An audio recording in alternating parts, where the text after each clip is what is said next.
Ohanezene ganyente de kan kworo no nkwana agala chitazo anyala chitala owdege ha kokko okabokwa kinsilo wa Africa na Suzanne Osodi akpatako okabokwa anyị dokoro dịka mmiri dokoro n'etiti ụzọ nke ụgbọala na-adịghị agbaze ọka wekwara manya na kafe kwara anya gị n'isi mbido telivishọn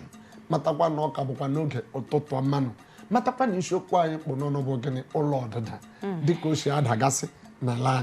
anyị ekwuola ihe kpasara ya kwuokwanụ ụmụ ihe ndị eji arụ ọrụ ba dibloja kwuokwanụ otu ndị ọchịchị ala anyị kwesịrị iji mee gịnị leba anya na ụmụ ihe ndị a mara otu a ga-esi mee gịnị belata ya bụ ihe anyị na-aga ikwu okwu banyere otu a ga-esi belata ya hụkwa na obere ihe nke ọ na-akpata anyị abịazie bazienụ na nke bụ nke igbu unu ihe eji echekwa ndụ otu kwesịrị ka ọ dị ihe eji echekwa ndụ a anyị agaghị itinye anya na ihe gbasara ndị keke ọkwa keke ekwu n'isi mụ na keke okwu ha dị egwu ọ dị egwu na abụọ ha ekwucha dịka anyị kwuru n'eziokwu ịsị gị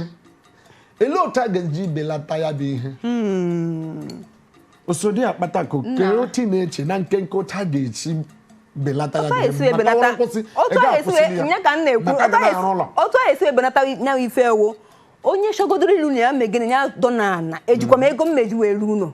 ibura n'obi na chọrọ na akụkọ chọrọ ịkpa na buru ndụ mmadụ n'obi gị tinye n'obi gị na mmechi na ụlọ anyị chọrọ ịrụ mmadụ ya ebi na ọ ya ada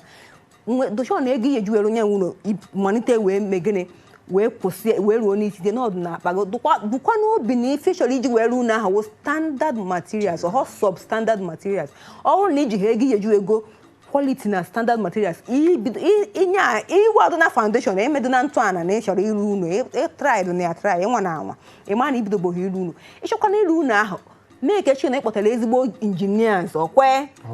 kpọta ezigbo engineers ya segodu ma sekwa plan kedu ihe nchọrọ ịlụ dono achọrọ m ịlụ one story building ka chọrọ ịlụ 2 ka chọrọ ịlụ 3 mee ezigbo foundation ịma nke chọrọ ịlụ no mee foundation ime na nke 1 story jeruo 3 story na dịka maazị suwe ịma na ịchọrọ ịlụ 1 story ga na ihe etinye 3 stories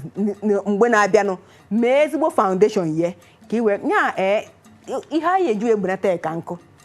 ife anyị ga-eju ebenata ife niile a ka nkụ tinye ọnụ na dịka Osodi akpatako jiri kwuo ana m akpọ ya Osodi akpatako sorokwa ya Osodi ebibi akụ ya ma na oriri mgbe eriwere ya wee bibiwala akụ nke weziokwu bụrụ ibelata ya ndị ọchịchị anya ọ dịkwa unu n'aka dịka iwenu okike isi onye ọbụla chọrọ ụlọ unu bịa lee ya nke ọma mara ma ala ebe ahụ ma ihe onye ahụ ji arụ ụlọ ahụ ọ dịkwa mma ịma ihe na-egbu anyị mgbe ụfọdụ wụ some of developers inwebeghị ego iji arụ ụlọ maka ndị nwere ala ga-ewere ya tinye n'aka ndị developers ha ga-anata ego ha ga-ụlọ adị ha mma ka ha nwee gịnị ka ego ha nwere ike ọ bụghị otu a nke o kwesịrị ịdị dịka i kwuru nọ n'ala gụọ ya even akwụkwọ nsọ sịrị tupu gị na-arụ ụlọ nọrọ godi ala gụọ chee ya mara ihe ọ ga-aba gị ma ọ ga-ekwe mee ma ọ ga-ekwe maka ime enyi ebe na ọ dịghị mma ọnwụ abịala ndụ mmadụ ka eji egwu ndụ ndị mmadụ adaala ụlọ ahụ daa ndị bi ebe ahụ achọwazi ebe obibi imela ha disorganize onwezighị ebe ha ga-anọ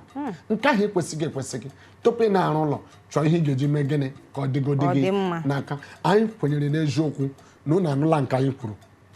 ịkwụsịkwa ya gị nwa na onwe gị na-ebikwa ebi ihe ụlọ na-adịghị mma ebila ya nke ọbụla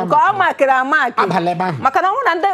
landlord amaka ya go and see for it asị gị kụtuo ya si ebe ahụ pụọ gwa gọọmenti ihe ị ga-eme ha gwa gị ihe ị ga-eme ha gwa gị ọ bụghị nke iji ego ọrụ ndị ji ha si tipu ha